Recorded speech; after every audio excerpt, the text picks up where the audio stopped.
সকালবেলা মনের শান্তিতে ঘুমিয়েছিলাম, তখনই বাসার কলিং বেলের আওয়াজ আমার শান্তির ঘুমটা ভেঙে গেল।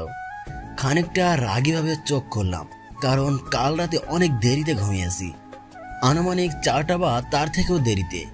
আর সবচেয়ে বড় কথা হচ্ছে সকালবেলা তো আমার বাসায় কারো আসার কথা নয়। আমি বিছানা থেকে উঠে মোবাইল হাতে নিলাম। সকাল 11:35 বাজে। কি ভাবছেন এত দেরি করে ঘুম থেকে উঠে কেন? আপনাদের প্রশ্নের উত্তর একটু পরে দিচ্ছি। এদিকে বাসার কলিং বেল বাজিয়ে কেউ একজন আমার মাথা খারাপ করে ফেলতেছে। আমি তাড়াতাড়ি করে চোখ মুখে কোনো মতে পানি দিয়ে নিলাম, দরজার কাছে গেলাম, দরজা খুললাম। ভেবেছিলাম একটা ধমক দেবো, কেন এত বিরক্ত করতেছে সকাল সকাল। কিন্তু সামনে তাকিয়ে দেখি একটা ছেলে, বয়সে আমার থেকেও ছোট হবে, আনুমানিক বয়স 19 থেকে 20 হবে। ছেলেটার গায়ে টি শার্ট দেখে বুঝে ফেললাম কুরিয়ার বয়। তাই কিছু বললাম না, কারণ সময় মতো জিনিস ডেলিভারি করতে না পারলে তো এদের আর চাকরি থাকবে না। তাই হয়তো এতবার বেল বাজাচ্ছিল। আমি এদের বিষয়টা বুঝি, তাই কিছু বললাম না। বোঝার চেষ্টা করলাম ছেলেটা কি বলতে চাচ্ছে। আসসালামু আলাইকুম স্যার। ওয়ালাইকুম আসসালাম। স্যার, আপনার জন্য একটা কুরিয়ার আছে। এরপর ছেলেটা তার ব্যাগ থেকে একটা বাক্স বের করে আমার হাতে দিল। আমি হাতে নিলাম বাক্সটা। এরপর আমি ভেতরে যাব, তখনই ছেলেটা আবার বলল, স্যার 1 মিনিট, এখানে একটা সাইন করে দিন প্লিজ। আমি সাইন করে বললাম, কলিং বেল একটু কম বাজালেও পারতে। সরি স্যার, একটু তাড়া ছিল তাই আর কি। It's okay. এরপর আমি বাসার দরজা দিয়ে আমার রুমে চলে এলাম। বাক্সটা টেবিলের উপরে রেখে দিলাম, পরে খুলে দেখা যাবে। এইবার আপনারাই বলুন, আগে আমার পরিচয় দিব নাকি দেরিতে ঘুম থেকে উঠি সেটাই বলবো? আগে পরিচয় দেই, তারপর না হয় এইসব ছোটখাটো বিষয় বলা যাবে। হাই, আমি শ্রাবণ আহমেদ ইমন। পরিবার বলতে আমি আব্বু, আম্মু, বড় এক ভাই এবং আমাদের সকলের থেকে ছোট একটা বোন, এটাই পরিবার। কিন্তু দুঃখের বিষয়, আমি তাদের সাথে থাকি না আজ প্রায় 8 বছর। আব্বু আম্মুর চেহারা এখনো ভুলে নাই, কিন্তু ভাই আর আপুর চেহারা প্রায় বিলুপ্ত, মনে নেই ঠিক। এইসব বাদ দেই, আস্তে আস্তে সবকিছু জানতে পারবেন। আমি বর্তমানে একা থাকি, সম্পূর্ণ একা। ঢাকা নামের এই ব্যস্ত শহরে আমি একা বসবাস করি। পড়াশোনা শেষ করে একটা জব নিয়েছি, প্রায় 2 বছর এই চাকরিতে আছি। আপাতত ছুটিতে আছি। আর কিছু বলবো না, অনেক কিছু বলে ফেলেছি। বাকি সব রহস্য আস্তে আস্তে জানতে পেরে যাবেন। রহস্য বলতে পরিবার থাকা সত্ত্বেও একা একা থাকি কেন, আর তাদের সাথে কোনো যোগাযোগই বা রাখি না কেন, ইত্যাদি ইত্যাদি। এক কথায়, আম্মু কাছে নেই যে ঘুম থেকে ডেকে দিবে কে, আর 2 বউ তো নাই। আমার জীবনে কোনো প্যারা নাই, যখন ইচ্ছা ঘুমাবো, যখন ইচ্ছা যা খুশি তাই করব। আমার একা থাকতে খুব ভালো লাগে, তাই তো একা একা থাকি। পরিবারের জন্য মন খারাপ হতো অনেক আগে, এখন না, কারণ আমাকে এমনভাবে তৈরি করা হয়েছে যে এখন কষ্ট হয় না। আপনাদের সাথে কথা বলতে বলতে অনেক দেরি হয়ে গেছে। এদিকে পেটের ভেতরে ইঁদুর দৌড়াচ্ছে, তাই আর দেরি না করে কিচেনে গিয়ে 5 মিনিটের মধ্যে নুডলস রান্না করলাম। আপাতত আগে খেয়ে নেই, তারপরে বাকি কথা বলতেছি। টেলিভিশনে আজকে নিউজ দেখছিলাম, তখনই আমার মোবাইলে একটা কল আসলো। আমি নাম্বারটা চেক করে রিসিভ করলাম। জাকির সাহেব বলুন। স্যার অনেক দিন তো হলো, এবার তো অফিসে জয়েন করুন। জাকির সাহেব, করব, খুব তাড়াতাড়ি জয়েন করব। স্যার, যে কারণে আপনাকে ফোন দিয়েছিলাম। স্যার কোন জেলায় আপনার ট্রান্সফার করব? সেইটা আমি আপনাকে একটু পরে ফোন দিয়ে বলতেছি। ওকে স্যার, রাখি তাহলে। এরপর ফোন রেখে ভাবতে লাগলাম দেশের কোন জায়গায় আমার ভালো লাগে। পেয়েছি, সিলেট। সিলেট শহরটা আমার খুব ভালো লাগে।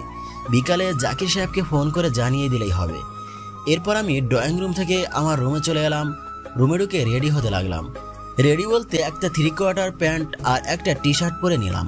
উদ্দেশ্য বাসার পাশের পার্ক, সেখানে গিয়ে একটু চিল করা যাবে। রুম থেকে বের হতে যাব, তখনই চোখ গেল টেবিলের উপরে রাখা সেই বাক্সটির উপরে। আমি দেরি না করে তাড়াতাড়ি খুলে ফেললাম। ভিতরে একটা ফাইল রাখা আছে। ফাইলটা খুলে দেখতে লাগলাম। বিশ্বাস করুন, আমি ভাবতেও পারি নাই যে কেউ সকাল সকাল আমাকে এমন একটা সারপ্রাইজ দেবে। এরপরে আমি নিচে একটা চিঠি দেখতে পেলাম। সেটা হাতে নিয়ে একটু অবাক হলাম, তবে ভয় পাইনি, কারণ ভয় আমি পাই না। আমাকে সেইভাবেই তৈরি করা হয়েছে। সেখানে লেখাগুলো ছিল এমন: শ্রাবণ, আমার হাতে বেশি সময় নেই। আমি জানি আমি একটু পরে না ফেরা দেশে চলে যাব। তুই হয়তো এতক্ষণ জেনে গেছিস আমি তোর হাতে কি দিয়েছি। আমার জীবনের সব সুখ চলে গেছে এগুলো কালেকশন করতে। আমি চেয়েছিলাম এই খেলাটা সম্পূর্ণ শেষ করতে, কিন্তু আফসোস, ও জেনে গেছে। আমার সাথে আমার একটা ফ্রেন্ড ছিল, আমি আরও গাড়ি করে তোর কাছে আসতেছিলাম, কিন্তু মাঝ রাস্তায় কোনো একটা গাড়ি এসে আমাদেরকে ধাক্কা দেয়। আমরা রাস্তার এক পাশে থাকা ল্যাম্পের সাথে ধাক্কা খাই। এরপর আমি আর আমার বন্ধু এই কাগজগুলো নিয়ে দৌড়ে চলে আসতে চাই, কিন্তু পারি না। অনেক কষ্ট করে এই চিঠিটা লিখলাম, হাতে কাটা ছিল, তাই হয়তো রক্ত লেগে আছে। আমি আর আমার বন্ধুকে বাঁচিয়ে দিই, ও পালিয়ে চলে গেছে। আমি যাওয়ার আগে আমার কাছ থেকে এই চিঠিটা আর ফাইলগুলো নিয়ে যায়। আশা করি তোর কাছে এটা পৌঁছে যাবে। আমি জানি তুই তোর আন্টি আর রুহির খুনিকে কোনোদিন ছাড়বি না। এই ফাইলে সব কিছুর প্রমাণ আছে। আমি তো আর থাকবো না, তুই কাউকে ছেড়ে দিস না। মনে রাখিস, এদের কারো কোনো ক্ষমা নেই। বাবা, নিজের খেয়াল রাখিস। আর এখন তো আমি আর থাকবো না। আমাকে কথা দে, তুই তোর পরিবারের কাছে ফিরে যাবি, তাহলে আমি মরেও শান্তি পাবো। ব্যাস, আর কিছু লেখা নেই, চিঠিটা শেষ। মনটা হালকা খারাপ হয়ে গেল। আমি সবকিছু গুছিয়ে আবার রেখে দিলাম। আজকে 1 মাস হলো আঙ্কেল মারা গেছেন। তিনি একজন সৎ দায়িত্ববান পুলিশ অফিসার ছিলেন। আঙ্কেলের কেউ ছিল না, আর আমারও কেউ ছিল না, তাই আমি আর আঙ্কেল একসাথে থাকতাম। এই গল্প অন্য একদিন বলবো। জানি আপনাদের মাথায় অনেক প্রশ্ন ঘুরপাক খাচ্ছে। প্রথমত, এই আঙ্কেলটা আবার কে? তার সাথে আমার কিসের সম্পর্ক? আর এই চিঠির মানে বা কি? আর আমি বা কেন এদের শাস্তি দেব যারা আঙ্কেল, আন্টি আর রুহিকে খুন করেছে? আমি আলামিনকে ফোন দিলাম। কিছু সময় রিং হওয়ার পরে ধরলো। আসসালামু আলাইকুম স্যার। ওয়ালাইকুম আসসালাম। স্যার, অনেক দিন পরে কল করলেন, নিশ্চয়ই কোনো বড় কাজ আছে। তুই ঠিক ধরেছিস আলামিন। তুই কোথায় আছিস এখন? স্যার, আমি তো অফিসে বসে আছি। শোন, আমি তোকে একটা ছবি হোয়াটসঅ্যাপ করতেছি। এই ব্যক্তির সব তথ্য আমার চাই, কোথায় আছে, কি করে, ফ্যামিলি ব্যাকগ্রাউন্ড ইত্যাদি ইত্যাদি। ওকে স্যার, আপনি পিক সেন্ড করুন। আচ্ছা। এরপর আমি ফোন রেখে দিলাম, চলে এলাম আঙ্কেলের রুমে। যে রুমে আঙ্কেল থাকতেন, আমি তার ড্রয়ার খুলে আঙ্কেলের মোবাইলটা বের করলাম। এরপর সেখান থেকে একটা ছবি আমার মোবাইলে নিয়ে নিলাম। সেই ছবিটা আবার আলামিনকে দিয়ে দিলাম। ব্যাস, আজ কাজ ক্লিয়ার। এখন শুধু কিছু সময়ের অপেক্ষা মাত্র। আমি আবার আমার রুমে গেলাম। বিছানা থেকে নিজের পার্সোনাল ল্যাপটপটা নিয়ে বাসা থেকে বেরিয়ে গেলাম। পার্কের এক কোণে একটা বেঞ্চে বসে আছি। চারিদিকে শুধু ক্যাপল আর ক্যাপল। আমি শুধু চেয়ে চেয়ে তাদের কাণ্ড দেখতেছি। আমার বেশ ভালোই লাগে এগুলো দেখতে। আমি যে বেঞ্চে বসে আছি সেখানে কেউ বসে না, কারণ আমি রোজ এই সময় এসে এখানে বসি। আর এই পার্কে প্রায় আমার চেনা পরিচিত লোক আসে। আমি তাদের সকলকেই চিনি, কিন্তু তারা আমাকে চেনে না। এখানে এমন অনেক মেয়ে আছে যাদের বাবা অনেক বড় বড় ব্যবসায়ী, কিন্তু তাদের ছেলে বা মেয়ে। যাক, এইসব কথা বাদ দেই, আসল কথায় আসি। আমি বসে আছি চোখ দুটি বন্ধ করে। প্রায় 5টা বছর ধরে আমি এখানে একা বসে থাকি। আর যখনই চোখের সামনে এমন জোড়া দেখতে পাই, তখনই আমার শিমলার কথা মনে পড়ে যায়। কেন জানি না, ওকে ভুলতে পারি না। সেই কবে 8 বছর আগে দেখেছিলাম ওকে। তবে ওর যে চোখ দুটি ছিল তা আমি কোনোদিনও ভুলতে পারবো না। আর ঠোঁটের কথা নাই বললাম। তাছাড়া গলার কণ্ঠটা মাশাআল্লাহ সব ঠিক ছিল, শুধু মেয়েটাই খারাপ ছিল। তাই তো ওকে আজও আমি ভুলতে পারি নাই। আমার জীবনে শিমলার চ্যাপ্টারটা অনেক অদ্ভুত। আমি জানি না এই মেয়েটাকে আমি কোনোদিন পাবো কিনা, আর কোনোদিন ভুলতেই বা পারবো কিনা। সব একমাত্র আল্লাহ তাআলা ছাড়া আর কেউ জানে না। আচ্ছা, আমি এতক্ষণ ধরে শিমলা শিমলা করতেছি। এই শিমলাটা কে ভাই? আপনি ঠিক ভাবতেছেন।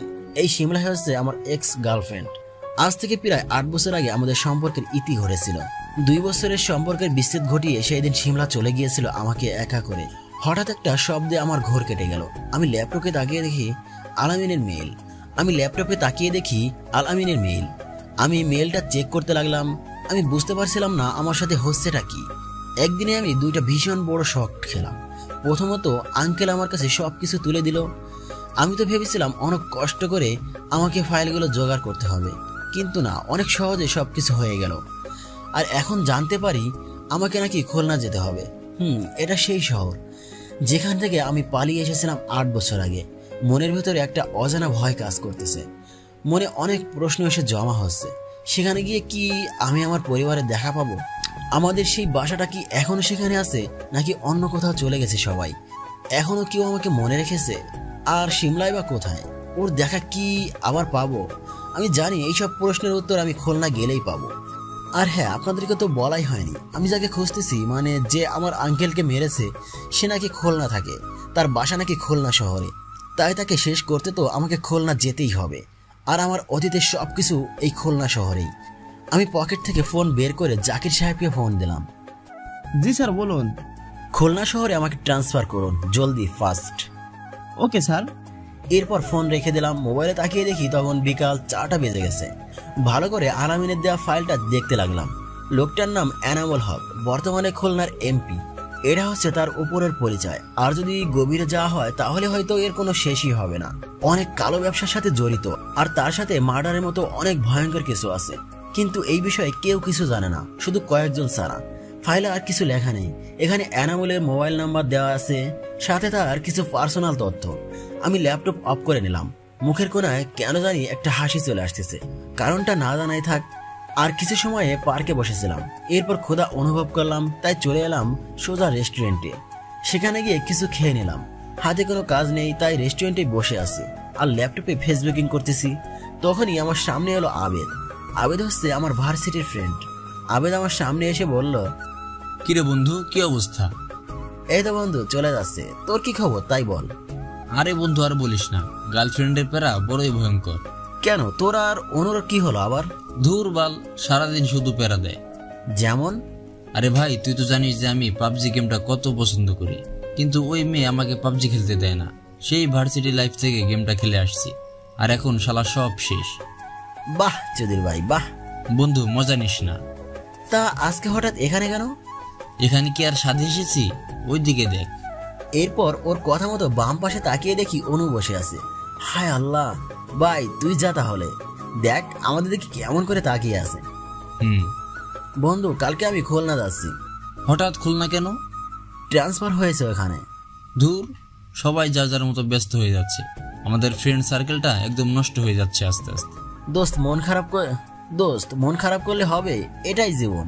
এরপর আবেদ আমাকে জড়িয়ে ধরলো আর বলল, অনেক মিস করবো তোকে দোস্ত। দোস্ত আজকে আসি তাহলে। এরপর আমি রেস্টুরেন্ট থেকে বেরিয়ে গেলাম। সন্ধ্যা হয়ে গেছে। আমি বাসার কাছে এসে একটা দোকান থেকে সিগারেট কিনে নিয়ে বাসায় ঢুকলাম। ও, আপনাদেরকে তো বাড়ির কথা বলাই হয়নি। চলুন বাসা সম্পর্কে কিছু বলি। আমি যে বাসায় থাকি সেই বাসাটা আমার না, আবার আমার মানে হচ্ছে এই বাসার মালিক ছিলেন রফিক আঙ্কেল, মানে যিনি মারা গেছেন। যেহেতু তার কোনো ছেলে বা মেয়ে নেই, তাই এই বাসা আমারও বলা যায়। বাড়িটা 2 তলার। এই এর বড় বাসায় শুধু আমি একাই থাকি। একটু অদ্ভুত হলেও আমার তো ভালোই লাগে। থাক, আর কিছু বলবো না। আমি বাসায় ঢুকে সোজা ছাদে চলে এলাম। ছাদের এক পাশে দোলনা আছে। আমি সেখানে গিয়ে বসে পড়লাম আর পকেট থেকে সিগারেট প্যাকেট বের করলাম। হাতে সিগারেট আর মনে অনেক প্রশ্ন নিয়ে বসে আছি। জীবন বদলাতে আসলে সময় লাগে না। আগে আমি কি ছিলাম আর এখন আঙ্কেলের কারণে কি হয়ে গিয়েছি, ভাবতেই অবাক লাগে। এরপর ছাদে বসে কয়েকজন বন্ধুর সাথে ফোনে কথা বলে নিলাম, কারণ কালকে তো খুলনায় চলে যাচ্ছি। জানি না আবার কবে আসবো। নিচে এসে কিচেনে গিয়ে রান্না করতে লাগলাম। আমি নিজেই রান্না করতে পারি, তাই কাউকে লাগে না। রাতে খাবার খেয়ে নিজের রুমে চলে এলাম। রুমে এসে মোবাইলে গেম খেলতে লাগলাম। তখনই মোবাইলে একটা কল আসলো। বলুন তো কেমনটা লাগে। তারপরে গেম থেকে বেরিয়ে ফোন রিসিভ করি। জাকির সাহেব ফোন করেছে। আপনি ফোন দেওয়ার সময় পেলেন না? সরি স্যার, কিন্তু একটা নিউজ জানানোর জন্য আপনাকে ফোন করেছিলাম। বলেন। স্যার, আপনার ট্রান্সফার হয়ে গেছে খুলনায়। প্রথমে তো রাজি হচ্ছিল না, পরে আপনার কথা বলায় রাজি হয়েছে। Good job. স্যার, সবচেয়ে মজার বিষয় কি জানেন? কি?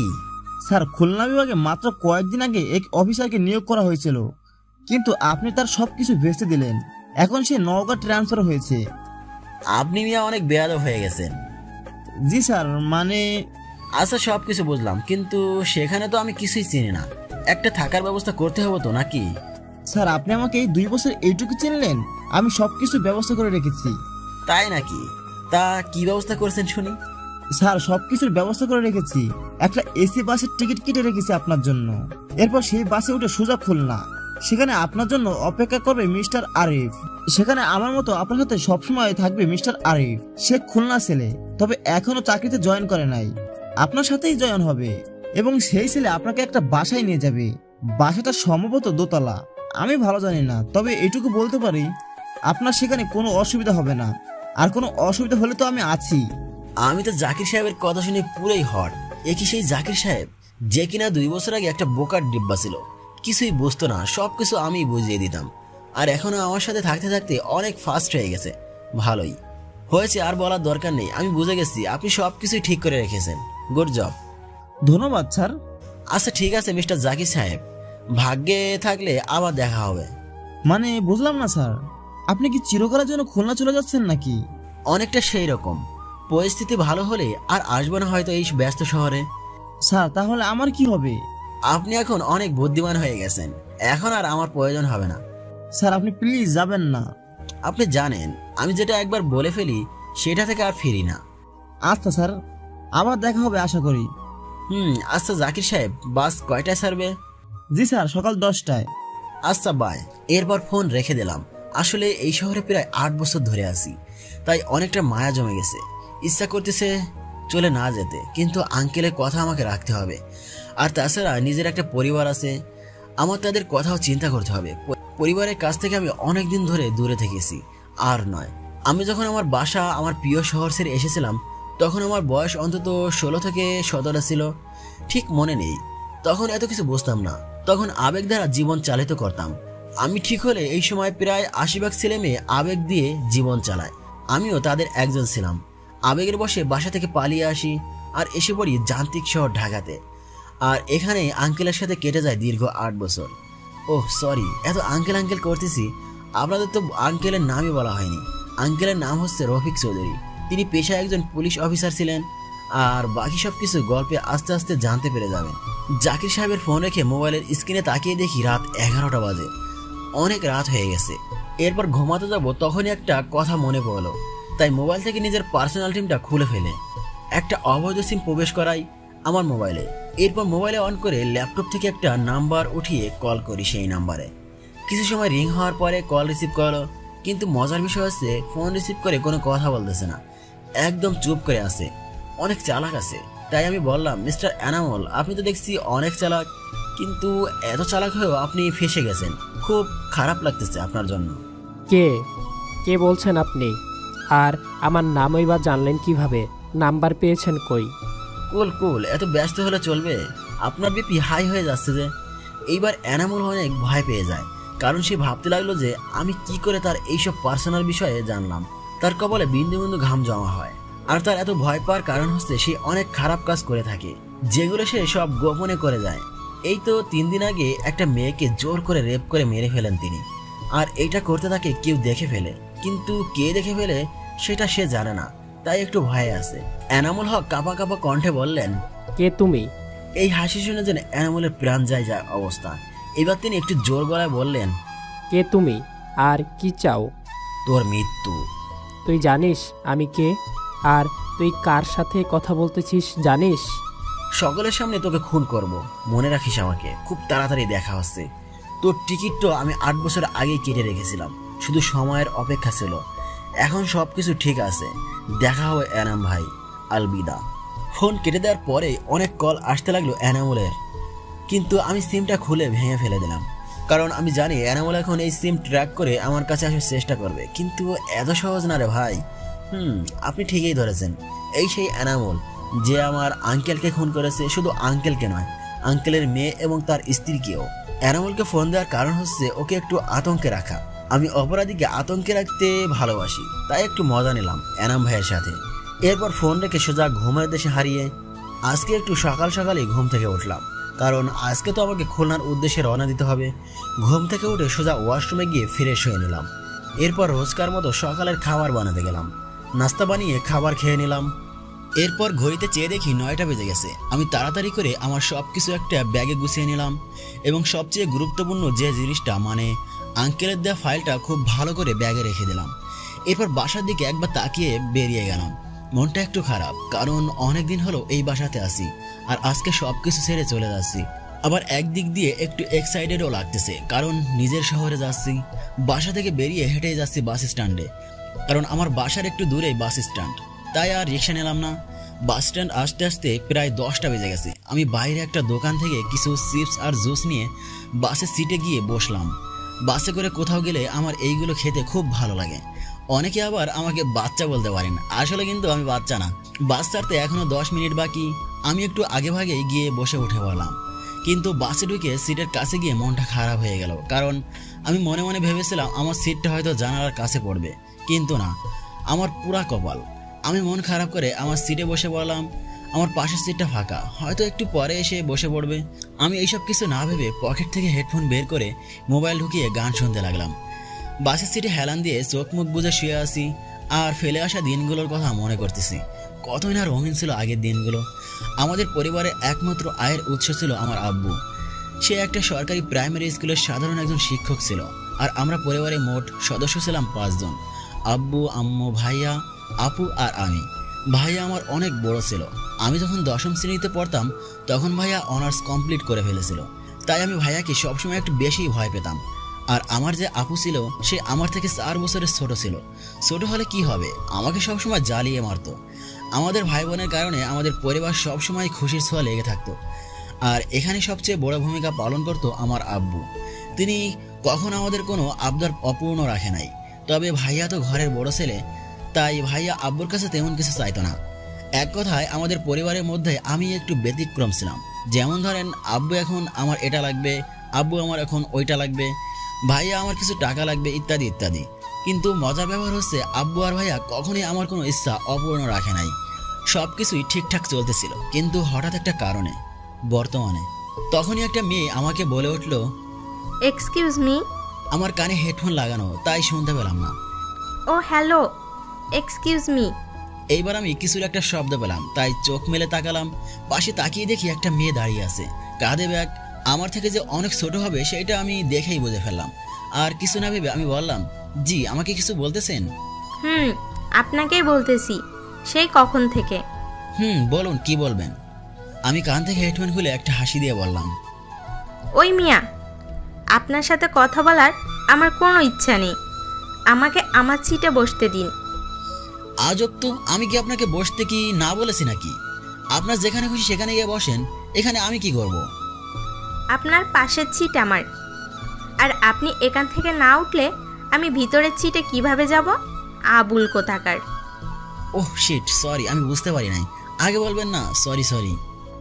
যত সব। আমিও আমার সিটে বসে পড়লাম আর মনে মনে ভাবতে লাগলাম, এইটা মেয়ে নাকি অন্য কিছু? কথায় কথায় রাগ দেখায়। আর তাছাড়া আমাকে কি সব বললো এইমাত্র, আমি নাকি মিয়া আবুল। যত সব, এগুলো মানে কি? একটা অপরিচিত মানুষকে কখনো কেউ এগুলো বলে? আমার মনে হয় মেয়েটার মাথায় সমস্যা আছে, তা না হলে কেউ এগুলো বলে? আমি আর চোখে মেয়েটার দিকে চেয়ে দেখি ফোনে কথা বলতেছি। কি বলে সেটা শোনার খুব ইচ্ছে হলো। কেন সেটা আমি নিজেও জানি না, তাই আমি একটু শোনার চেষ্টা করলাম কি বলে। ভাইয়া, আমি এইমাত্র বাসে উঠলাম, একটু পরেই বাস ছেড়ে দিবে। অপর পাশ থেকে কি বলে সেটা শুনতে পাই না। কোনো সমস্যা হবে না ভাইয়া, তুমি শুধু শুধু চিন্তা করো না। ভাইয়া, আমি বাসায় এসে এটা নিয়ে তোমার সাথে কথা বলতেছি, এখন প্লিজ এটা বাদ দাও। এরপর ফোন রেখে দিল। মেয়েটার কথা শুনে একটু বুঝতে পারলাম যে মেয়েটা হয়তো তার ভাইয়ের সাথে কথা বলছিল এতক্ষণ। আমি তো ভেবেছিলাম হয়তো বয়ফ্রেন্ডের সাথে কথা বলবে। যাই হোক, সব মেয়ের তো আর এক নয়। আমি আর মেয়েটার দিকে খেয়াল না করে সিটে হেলান দিলাম। আবার আগের মতো ভাবতে লাগলাম অতীত। সব কিছুই ঠিকঠাক চলতেছিল আমার জীবনে। যখন আমি 8ম শ্রেণীতে পড়ি তখন আমার জীবনে শিমলা নামের একটা মেয়ে আসে। শিমলার বাসা ছিল আমাদের পাশের এলাকায়। এর আগে শিমলা তার মামার বাসায় থেকে পড়ালেখা করত। সেই দিন ছিল শুক্রবার। আমি আর আমার কয়েকজন বন্ধু মিলে আমাদের স্কুল মাঠে বসে আড্ডা দিচ্ছিলাম। তখনই আমাদের পাশ দিয়ে 2টা মেয়ে হেঁটে যায়। আমি প্রথমে খেয়াল করি নাই, কিন্তু মেয়েটা যখন আমার পাশ দিয়ে হেঁটে গেল আর আমার মুখে তার ওড়না লাগলো, তখন আমার প্রায় জ্ঞান হারানোর অবস্থা। মেয়েটির ওড়নায় পাগল করা ঘেরান ছিল। আমি সাথে সাথে মেয়েটার দিকে তাকাই, ব্যস্ত হয়ে গেল। আমি হা করে একভাবে মেয়েটার দিকে তাকিয়ে রইলাম। কি বলবো, আমি মুখের ভাষায় প্রকাশ করতে পারবো না। মেয়েটির সবকিছু যেন একদম পারফেক্ট। সবচেয়ে বেশি ভালো লেগেছিল মেয়েটির টানা টানা 2টি চোখ। আমি যেন সারা জীবন ওই চোখের দিকে তাকিয়ে কাটিয়ে দিতে পারবো। মেয়েটির দিকে তাকিয়ে থাকতে থাকতে কখন যে চলে গেছে খেয়ালই করি নাই। আমি বাস্তবে ফিরে এসে সামনে দৌড়ে গেলাম। পিছে পিছে আমার বন্ধুরাও এলো, কিন্তু মেয়েটিকে আর দেখতে পেলাম না। কি রে দোস্ত, সেই কখন থেকে খুঁজতেছিস, কিছুই বলছিস না? দোস্ত, কিরাশকে খুঁজতেছি। সবাই হেসে দিল। আমি এখানে হাসার কি বলেছি? হাসবো না তো কি করব? তা তোর ক্রাশের নাম কি? জানি না। বাসা কই? জানি না শালা, আমি কিছুই জানি না। জানলে কি আর এখানে খুঁজতাম? তুই কি পাগল হইলি নাকি? নাকি আমাদের সাথে ফাজলামো করতেছিস? মাম্মা, সত্যি আমরা যখন একটু আগে কথা বলতেছিলাম তখনই আমাদের পাশ দিয়ে হেঁটে গেছে, কিন্তু আমি অন্য খেয়ালে ছিলাম, তাই হারিয়ে ফেলেছি। সবাই কিছু সময় ভেবে বলল, যখন তুই ওকে এখানে দেখছিস তাহলে নিশ্চয়ই আমাদের বা পাশের এলাকার মেয়ে বা ঘুরতে এসেছে। তাহলে ওকে খুঁজে পাওয়া যাবে, সমস্যা নাই, চিন্তা করিস না। এইভাবে সেই দিন বাসায় চলে যায়, কিন্তু বাসায় গিয়ে আমার কিছুই ভালো লাগতেছিল না, শুধু মেয়েটার কথাই ভাবতেছিলাম। অবশেষে পরের দিন আর কিছু না ভেবে স্কুলে চলে গেলাম। আমি সহ আমার সব বন্ধুরা স্কুলে মাঠে বসে আছি, একটু পরে ক্লাস শুরু হবে, তাই ক্লাসে চলে গেলাম। সেই দিন আমি ক্লাসে গিয়ে সব থেকে বড় শক খাই, কারণ ক্লাসের ফার্স্ট বেঞ্চে কালকের সেই মেয়েটা বসে আছে। কথা বলতে যাব তখনই স্যার ক্লাসে চলে আসে। ব্যাস ক্লাস করতে লাগলাম। মেয়েটি নাকি আমাদের স্কুলে নতুন ভর্তি হয়েছে, নাম শিমলা। আমি তো আজকে সারাদিন শিমলার দিকে তাকিয়েছিলাম। অবশেষে সব ক্লাস শেষ হলো। এর মাঝে আমি আমার বন্ধুদের বলে দিয়েছি যে এই সেই মেয়ে। ক্লাস শেষে আমি বাইরে দাঁড়িয়ে আছি, সাথে আমার বন্ধুরা। শিমলা আমাদের ক্লাসের একটা মেয়ের সাথে বের হলো। আমি তাদের পথ আটকে দাঁড়ালাম। ওই শ্রাবণ, পথ আটকেছিস কেন? সামনে থেকে সর, বাসায় যেতে হবে। হৃদিতার কাছে গিয়ে বললাম, দোস্ত তুই প্লিজ একটু ওই দিকে গিয়ে অপেক্ষা কর, শিমলার সাথে আমার কিছু কথা আছে। আমার দিকে বড় বড় চোখ করে তাকালো হৃদিতা, এরপর অন্য পাশ দিয়ে দাঁড়ালো, সাথে সাথে আমার ফ্যানরাও। এ কি, আপনি কে? আর আমার রাস্তা আটকিয়েছেন কেন? আমি তোমাকে ভালোবাসি। কালকে বিকালে তোমাকে দেখেছি, আর তোমাকে প্রথম দেখাই ভালো লেগে যায়। তোমাকে ছেড়ে আমার 1 মিনিটও চলবে না, বিশ্বাস করো। কালকে তোমাকে দেখার পরে সারা রাত একটুও ঘুমাতে পারি নাই, তাই তোমাকে চাই। I love you, do you love me? Shimla অবাক হয়ে চেয়ে আছে আমার দিকে। অবাক হওয়ারই কথা, চেনা নাই জানা নাই, হুট করে এসে প্রপোজ। কি বলতেছেন আপনি এগুলো? কানে কম শোনো, সমস্যা নাই, আমি ম্যানেজ করে নিব। চুপ করুন আপনি। সে কখন থেকে উল্টাপাল্টা বলে যাচ্ছেন, আর আমি শুনে যাচ্ছি। তার মানে এই না যে ভালোবাসি বলেছি, তার মানে এই না যে এখনই প্রেম করতে হবে। আগে ভেবে দেখো, ভালো লাগলে তারপরে না হয় প্রেম করব, দুইজন একসাথে। শিমলা আর কিছু না বলে আমাকে কাঁধে ধাক্কা দিয়ে সামনের দিকে হেঁটে চলে গেল। সাথে হৃদিতাও ছিল। আমি একভাবে শিমলার যাওয়ার দিকে তাকিয়েছিলাম, কিন্তু সবচেয়ে বেশি অবাক হয়েছি তখন যখন দেখি শিমলা যাওয়ার সময় পিছে ফিরে আমার দিকে চেয়ে একটা মুচকি হাসি দিল। ব্যাস বুঝে গেলাম গ্রিন সিগন্যাল আছে অপর পাশ থেকে। এইভাবে 1 মাস কেটে গেল। এর মাঝে প্রতিদিন আমি শিমলাকে ইমপ্রেস করার জন্য অনেক কিছু করতেছি, কিন্তু তাতে কোনো লাভ হয়নি। তাই ভাবলাম যে আর শিমলার পিছে ঘুরবো না, আমি সিঙ্গেল আছি, সিঙ্গেলই থাকবো। আমার জীবনে কোনো প্রেম ভালোবাসা আর আসবে না মনে হয়, তাই এইসব নিয়ে আর না ঘাড়াই ভালো। আজকে 1 সপ্তাহ পরে স্কুলে গেলাম। এই 1 সপ্তাহ স্কুলে আসি নাই, কারণ শিমলাকে দেখলে আর নিজেকে আটকে রাখতে পারি না। শুধু ওর সাথে কথা বলার জন্য মনটা ছটফট করে, তাই 1 সপ্তাহ স্কুলে আসি নাই, যাতে করে শিমলাকে ভুলে যেতে পারি। কিন্তু আজকে স্কুলে এসে তো আমি পুরোই অবাক হয়ে যাই, কারণ স্কুলে এসে দেখি শিমলা গেটের সামনে দাঁড়িয়ে আছে, কাউকে খুঁজতেছে হয়তো। আমি কিছু না ভেবে সামনের দিকে এগিয়ে যেতে লাগি। তখনই শিমলা আমাকে দেখে ফেলে, আর আমাকে দেখে শিমলা আমার কাছে দৌড়ে আসে, আর এসে আমাকে ঠাস করে একটা চড় দেয়। আমি কিছুই বুঝলাম না কি হচ্ছে আমার সাথে। কিছু বলতে যাব, তখনই শিমলা আমার হাত ধরে টেনে স্কুলের এক পাশে নিয়ে আসে। স্কুলের এই পাশে সচরাচর কেউ আসে না। আমি আর চুপ না থেকে শিমলাকে বললাম, আপনি আমাকে এখানে নিয়ে আসলেন কেন, আর আমাকে থাপ্পড়ই বা মারলেন কেন? কিছু বুঝিস না তাই না? কই ছিলে এতদিন? তাতে আপনার কি? তুই জানিস আমি এই কয়েকদিন কত চিন্তায় ছিলাম তোকে নিয়ে। রোজ স্কুলে এসে তোর জন্য অপেক্ষা করতাম, কিন্তু তোকে পেতাম না। হঠাৎ আমাকে খোঁজার কারণ? তোকে কেন খুঁজি তুই জানিস না? না বললে জানবো কিভাবে? আমি তোকে ভালোবাসি, খুব বেশি ভালোবাসি, তাই তো তোকে পাগলের মতো খুঁজে বেড়াই। আমি তো নিজের কানকে যেন বিশ্বাসই করতে পারছি না, তাই নিজের গায়ে একটা চিমটি কাটলাম। না, আমি তো স্বপ্ন দেখছি না, আমি বাস্তবেই। তার মানে শিমলা আমাকে এইগুলো বলতেছে, মানে কি? কিছুই তো বুঝতেছি না। তাই আমি শিমলাকে জিজ্ঞেস করলাম, মানে কি বলতেছো তুমি এগুলো? শ্রাবণ, আমি ঠিকই বলতেছি। আমি সেদিন খুব অবাক হয়েছিলাম যেদিন তুমি আমাকে প্রথম দেখায় প্রপোজ করেছিলে। আমি একটু অন্যরকম ছেলে পছন্দ করতাম, যে সবার থেকে ভিন্ন হবে, আর তুমিও ছিলে সবার থেকে ভিন্ন। আমি তো তোমাকে সেদিন প্রথম থেকেই ভালোবাসি, কিন্তু বলি নাই, কারণ আমি চাচ্ছিলাম যে এত অল্প বয়সে এসবের ভিতরে নিজেকে জড়াতে না। আমি শিমলার কথা শুনে পুরোই থ হয়ে আসি, মুখ দিয়ে যেন কোনো কথাই বের হচ্ছে না। তবুও এক্সাইটেড হয়ে বললাম, তোমার হাতটা একটু ধরতে পারি? এই না না না, কেউ দেখে ফেললে সমস্যা হবে। প্লিজ একবার, কেউ দেখবে না। আচ্ছা একবার। এইভাবে শুরু হয় আমাদের প্রেম কাহিনী। তবে আমরা যে প্রেম করতাম এটা শুধু আমাদের কয়েকজন ঘনিষ্ঠ বন্ধু ছাড়া আর কেউ জানতো না, কারণ তখন আমরা খুব ছোট ছিলাম। যদি আমাদের পরিবারে কেউ জানতে পারতো তাহলে অনেক সমস্যায় হতে পারতো। এজন্য আমরা লুকিয়ে লুকিয়ে প্রেম করতাম। এর ভিতরে আবার সিমলার অনেক নিয়ম ছিল, যেমন সপ্তাহে মাত্র একবার ঘুরতে বের হতে পারবো, দিনে 2 বার ফোনে কথা বলতে পারবো, এইরকম কিছু নিয়ম ছিল। আমিও বেশ ভালোভাবেই সিমলার দেওয়া নিয়মগুলো পালন করতাম। এইভাবে কেটে যায় আমাদের 2টা বছর। আমাদের বয়স কম হলেও আমরা একে অপরকে খুব ভালোবাসতাম। আমরা দুজন খুব ভালো করেই জানতাম এটা কোনো আবেগের ভালোবাসা নয়, এটা আমাদের ভিতরে প্রথম ও শেষ ভালোবাসা। এই 2 বছর বেশ ভালোই কেটেছে আমাদের দিনকাল। সিমলা আর আমার ভালোবাসা কমই তো নাই, বরং দিন দিন আমার প্রতি সিমলার কেয়ার যেন বেড়েই চলছিল। এসএসসি পরীক্ষার মাত্র 2 দিন বাকি। বিকালবেলা আমাদের বাসার সাথে বসে আছি। এখন আড্ডা দেওয়া অনেকটা কমিয়ে দিয়েছি, কারণ একটাই, সিমলা। নিজেকে অনেক পরিবর্তন করে ফেলেছি শুধুমাত্র সিমলার জন্য, কারণ আমি যে ওকে নিজের জীবনের চেয়েও বেশি ভালোবাসি। ছাদে বসে কিছু পুরনো কথা চিন্তা করতেছিলাম, তখনই সিমলার ফোন। এই সময় কখনো সিমলা ফোন দেয় না, তবুও ভাবলাম হয়তো আমার কথা খুব মনে পড়তেছে, তাই হয়তো ফোন দিয়েছে। আমি তাড়াতাড়ি ফোনটা রিসিভ করি। হ্যাঁ, আমার জান ভাগিটা, বলো। তুমি কোথায় এখন? বাসায়। কেন, ঘুরতে যেতে হবে নাকি? তুমি তাড়াতাড়ি পার্কে চলে এসো, আমার সাথে দেখা করো। Okay baby, wait. তুমি 1 মিনিট অপেক্ষা করো, আমি 2 মিনিটের মধ্যে আসতেছি। শ্রাবণ, সবসময় ফান ভালো লাগে না। আচ্ছা বাবা, সরি, আমি আসতেছি। আমি জানি সিমলা এখন রেগে আছে, আমি হয়তো কোনো ভুল করেছি। তার সাজা দেবে এখন ডেকে নিয়ে, কারণ এর আগে অনেক হয়েছে এমন। জানি না সিমলার সামনে যে কয় হাজারবার আমি কান ধরেছি, এর কোনো ঠিক নেই। কার কাছে এটা কেমন লাগে জানি না, তবে আমার তো ভালোই লাগে গার্লফ্রেন্ডের সামনে কান ধরতে। এই তো কথা বলতে বলতে সিমলার কাছে চলে এসেছি। পার্কে প্রবেশ করে দেখি পার্কে অনেক লোক, মানে বিকাল টাইমে অনেক কাপল থাকে এখানে। বেশ মজার একটা বিষয়।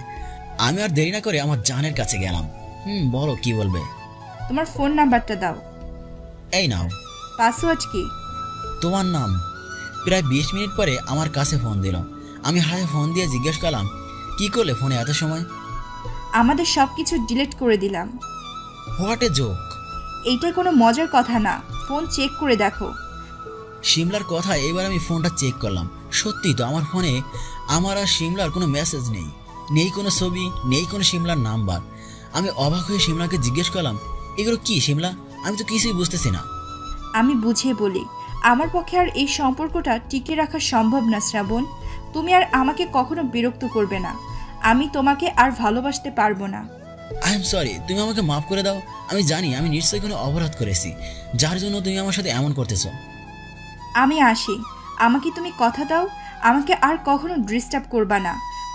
সিমলা, তুমি এগুলো কি বলতেছো? আমার অপরাধ কি বলো, যার জন্য আমাদের 2 বছরের সম্পর্ক এইভাবে তুমি ভেঙে দিচ্ছ? তোমার কোনো দোষ নেই, সব দোষ আমার, যার জন্য আমাকে এখন এটা ভোগ করতে হচ্ছে। এরপর সিমলা চলে যেতে লাগলো। আমি সিমলার হাত ধরে বললাম, তাহলে এইসব কিছু কি শুধুমাত্র তোমার অভিনয় ছিল? জাস্ট টাইম পাস ছিলাম আমি? কথাগুলো বলার সময় চোখ থেকে পানি বেরিয়ে গেল। সিমলা আমার হাত ছাড়িয়ে দিয়ে বলল, আর কোনোদিন আমার সাথে যোগাযোগ না করলে খুশি হব। সিমলা এরপর চলে গেল। আমি সেই জায়গায় মাটিতে বসে পড়লাম। কি হয়ে গেল আমার এই 30 মিনিটে? এটা কি কোনো স্বপ্ন নাকি বাস্তব? স্বপ্ন হলেই তো ভালো হতো, কিন্তু আফসোস এই যে বাস্তব। যাওয়ার আগে সিমলা ব্রেকআপের কারণটাও বলে গেল না। সেই দিন আমি অনেক কান্না করেছি। এরপর সিমলার সাথে যোগাযোগ করার অনেক চেষ্টা করি, কিন্তু কোনো লাভ হয়নি। এরপর আমি নিজেই হাল ছেড়ে দেই। বাস্তবে ও হ্যালো মিস্টার, এক্সকিউজ মি। আমি চোখ মেলে তাকালাম, মেয়েটার দিকে তাকালাম। জি বলুন। আমার সাথে কথা না বলে নিজের ফোনের দিকে তাকান। সে কখন থেকে বেঁচে যাচ্ছে। আর আমাকে সাইড দিন, দুপুরে খাবারটা খেয়ে আসি বাইরে থেকে। ওরে বাপরে, এটা মেয়ে নাকি অন্য কিছু? সব কিছুতে যেন আগুন ঝরে। Oh sorry. এরপর সাইড দিলাম। আশেপাশে তাকিয়ে দেখি বাসের সকালে বাইরে যাচ্ছে খাবার খেতে। মেয়েটা চলে যাওয়ার পরে আমি আমার সিটে বসে পড়লাম। ফোনে তাকিয়ে দেখি 3টা মিস কল। আমি চেক করে দেখি জাকির সাহেব। আমি সাথে সাথেই ফোন ব্যাক করলাম। কি মিস্টার জাকির সাহেব, কি হয়েছে বলুন? কিছু হয়নি স্যার, একা একা অফিসে বসে আছি, তাই আপনাকে ফোন দিলাম। ও আচ্ছা, এই ব্যাপার। স্যার, বাসে কোনো সমস্যা হয়নি তো? আর কি বলবো, পাশে একটা মেয়ে আমাকে জাস্ট জ্বালিয়ে ভেঙে ফেলতেছে। কি এত বড় সাহস? আপনি অপেক্ষা করুন স্যার, আমি এখন গাড়ি নিয়ে আসতেছি। আপনি অনেক মজা করতে পারেন। আচ্ছা এখন ফোন রাখুন, আমি দুপুরে লাঞ্চ করে আসি। Okay sir. এরপর আমি বাস থেকে বাইরে বের হলাম। জায়গাটা একদম অপরিচিত। আগে কখনো এসেছি কিনা মনে নেই, হয়তো ছোটবেলায় একবার এসেছিলাম। আশেপাশে অনেকগুলো রেস্টুরেন্ট দেখতে পেলাম। কোনটার ভিতরে যাব ভাবতেছি। বাইরে থেকে যে সব থেকে ভালো দেখাচ্ছিল সেইটার ভিতরে ঢুকে গেলাম। ব্যাস হয়ে গেল। ভিতরে গিয়ে দেখি আমার পাশের সিটে সেই মেয়েটাও ওখানে। কিন্তু মেয়েটা এমন ভিতর মতো বসে আছে কেন, আর চারদিকে তাকাচ্ছে কেন? এবার আমাকে দেখতে পেয়েছে। আমাকে দেখে একটা স্বস্তির নিঃশ্বাস নিল মনে হচ্ছে। আমি মেয়েটির পাশের টেবিলে বসলাম, বোঝার চেষ্টা করতেছি কি হচ্ছে। মেয়েটির দিকে তাকিয়ে দেখি একদম ঘেমে গেছে, অথচ উপরে ফ্যান ঠিকই চলতেছে। হঠাৎ কানে এলো একদল বকাটে পোলাপানের বাজে শব্দ। এইবার বুঝতে পারলাম মেয়েটা ভয় পেয়ে আছে কেন। পাশে তাকিয়ে দেখি 4টা ছেলে মেয়েটির দিকে অনেক বাজে বাজে কথা বলতেছে, সাথে অনেক খারাপ প্রস্তাব দিচ্ছে। আমার শরীর আগুন হয়ে গেল। আমি টেবিলের উপর রাখা একটা কাচের বোতল নিয়ে সোজা একটা ছেলের মাথায় আঘাত করলাম। বোতলটা ভেঙে গেল, আর সেই ছেলেটা মাথায় হাত দিয়ে বসে পড়লো। বাকি 3 জনের মধ্যে একজন আমার সামনে এসে আমার মুখে ঘুষি মারার চেষ্টা করলো, কিন্তু আমি হাত ধরে বসলাম আর ছেলেটাকে তুলে একটা বেঞ্চের উপর ফেলে দিলাম। ব্যাস, রেস্টুরেন্টে সবাই সব কাজ বন্ধ করে দিল। সকলের নজর আমার দিকে। মেয়েটা এবার অনেকটা ভয়মুক্ত হয়েছে। 2 জন মাটিতে পড়ে আছে, আর বাকি 2 জনের মধ্যে একজন একটা চেয়ার তুলে নিয়ে এসে আমার শরীরে আঘাত করলো। চেয়ারটা ভেঙে টুকরো টুকরো হয়ে গেল, অথচ আমার কোনো রিয়াক্টই নাই। এটা দেখে ছেলেটা অনেক ভয় পেয়ে গেল। আমি আর কিছু না বলে আমার হাতটা সামনে এনে ছেলেটার পেট বরাবর ঘুষি মারলাম। ছেলেটা মাটিতে লুটিয়ে পড়লো। বাকি একজন আমার এই মারামারি দেখে পালিয়ে যেতে চাইলো, কিন্তু আমি তাকে ধরে তার মুখে একটা চর মারি। ছেলেটার নাক থেকে রক্ত বেরিয়ে যায়। এটা দেখে রেস্টুরেন্টের সকলে ভয় পেয়ে যায়। 4 জন ছেলেই মাটিতে লুটিয়ে পড়ে আছে। আর মজার ব্যাপার হচ্ছে 4 জন মিলেও আমার তেমন কোনো কিছু করতে পারে নাই। কিছু সময় পরে রেস্টুরেন্টের ম্যানেজার এলো আমার কাছে। আমি এখনই পুলিশকে ফোন করতেছি। আপনার সাহস তো কম নয়, আমার রেস্টুরেন্টে এসে আমাদের জিনিসপত্র ভাঙচুর করেন। আরে ভাই, আমার তো মাথা কাজ করাই বন্ধ করে দিছে। এই ম্যানেজার বলে কি? এমনিতেই মেজাজটা খারাপ হয়ে আছে, তাই দিলাম ম্যানেজারকে ঠাস করে একটা থাপ্পড়। এরপর পকেট থেকে একটা কার্ড বের করে ম্যানেজার সামনে ধরলাম। ম্যানেজার ভালো করে কার্ডটি দেখেই আমার পা জড়িয়ে ধরে। সরি স্যার, সরি, আমি জানতাম না, আমাকে মাফ করে দিন প্লিজ স্যার। ম্যানেজারের এমন কাণ্ডে দেখে সবাই অবাক। সবাই হয়তো বুঝতে চাইছে যে কি এমন দেখালাম যে ম্যানেজার দেখেই পা জড়িয়ে ধরলো। আপনার কোনো মাপ নেই। আপনাদের রেস্টুরেন্টে কিভাবে এমন বকাটে পোলাপান ঢোকে, আর তাদের কিছু না বলে আপনি আমাকেই পুলিশের ভয় দেখান? আমি আশেপাশে তাকিয়ে দেখি সবাই দাঁড়িয়ে দাঁড়িয়ে ফ্রিতে সিনেমা দেখতেছে। তাই আমি সকলকে এখান থেকে চলে যেতে বললাম। মেয়েটাও চলে গেল। এরপর অনেক কথার পরে ম্যানেজারকে মাফ করে দিলাম এবং ছেলে 4 জনকে এখানকার পুলিশের হাতে দিয়ে দিলাম। এরপর আমি 2টা বিরিয়ানির প্যাকেট নিয়ে বাসে চলে গেলাম। বাসে এসে দেখি মেয়েটা মাথা নিচু করে তার সিটে বসে আছে। আমি কিছু না বলে আমার সিটে গিয়ে বসে পড়লাম। মেয়েটা আমার দিকে এক পলক তাকিয়ে আবার মাথা নিচু করে নিল। আমি মেয়েটার দিকে একটা বিরিয়ানির প্যাকেট এগিয়ে দিলাম। কিছু সময় আমার দিকে তাকিয়ে থেকে এরপর নিল। আমি আমার ব্যাগ থেকে পানির বোতল বের করে মেয়েটির দিকে দিলাম। এরপর চুপচাপ বিরিয়ানি খেয়ে নিল। আমিও আমার প্যাকেট খুলে খেয়ে নিলাম। এর মধ্যে বাস ছেড়ে দিয়েছে। মোবাইলে তাকিয়ে চেয়ে দেখি দুপুর 2টা বাজে। আমি চুপ করে বসে আছি বাসের সিটে হেলান দিয়ে। তখন মেয়েটা বলল, ধন্যবাদ। কিসের জন্য? এই যে তখন গুন্ডগুলোর হাত থেকে সেভ করার জন্য, আর এখন খাবার এনে দেওয়ার জন্য। আমি কিছু না বলে জাস্ট মুস্কি একটা হাসি দিলাম। তখনই মেয়েটা আবার বলে উঠল, কেউ ধন্যবাদ দিলে তাকে কিছু একটা বলতে হয়, জানেন না সেইটা? 10 মিনিট আগে কয়েকটা ছেলের জন্য একদম একটা বিড়াল হয়েছিল, আর এখন আমার কাছে এসে একদম বাঘের মতো গর্জন দেখাচ্ছে। এটাই হয়তো মেয়ে মানুষ। মনে মনে কথাগুলো বললাম। আচ্ছা ঠিক আছে, I am sorry and welcome. কিছু সময় চুপ থাকার পরে মেয়েটা আবার বলে উঠল, আচ্ছা ভাইয়া, আপনার নামটা যেন কি? ইমন। শুধু ইমন? ভাইয়া, আপনি কি খুলনা যাচ্ছেন? বাসটা যেহেতু খুলনা যাচ্ছে সেহেতু আমিও খুলনায় যাচ্ছি। ভাইয়া, আপনার বাসা কি খুলনা? একটা মেয়ে এত বক বক করতে পারে আমার জানাই ছিল না। আমি তো ভেবেছিলাম একটা ধন্যবাদ দিয়ে চুপ হয়ে যাবে, কিন্তু এ তো দেখি থামার কোনো নামই নেই। যাই হোক, যেহেতু ভাইয়া বলে ডাকতেছে তাই সব চুপচাপ করে শুনে যাই। হ্যাঁ আবার না, মানে বুঝলাম না। খুলনা আমার বাসা, কিন্তু থাকি ঢাকাতে। আরে ভাইয়া, আগে বলবেন না, আমিও তো ঢাকায় থাকি। আপনি ঢাকায় কোথায় থাকেন? আমি পার্সোনাল কিছু কাউকে বলি না। ও হ্যালো, একটু ভাইয়া বলে ডেকেছি, এর মানে এটা না যে আপনি যা ইচ্ছা তাই বলবেন। ওকে সরি, এবার একটু চুপ করেন। মেয়েটা আমার সামনে থেকে মুখ সরিয়ে নিল। আমি আর কিছু না ভেবেই পকেট থেকে একটা সিগারেট বের করে খেতে লাগলাম। হঠাৎ করে মেয়েটা আমার মুখ থেকে সিগারেট কেড়ে নিয়ে বাসের জানালা দিয়ে ফেলে দিল। আমি হা করে মেয়েটির দিকে তাকিয়ে আছি। আপনার এত বড় সাহস আমার মুখ থেকে সিগারেট কেড়ে নেন? 1000 বার কেড়ে নিব, কি করবেন আপনি? আপনি যদি একটা মেয়ে না হতেন তাহলে আপনাকে আমি এতক্ষণে মেরে পুঁতে ফেলতাম। আরে ধুর, সে কখন থেকে আপনি আপনি করতেছেন? আমি আপনার থেকে ছোট, তাই তুমি করে বলেন। অসহ্য। এইরকম কথা বলে মেয়েটা আমার মাথা খেয়ে ফেলতেছে বাসের মধ্যে।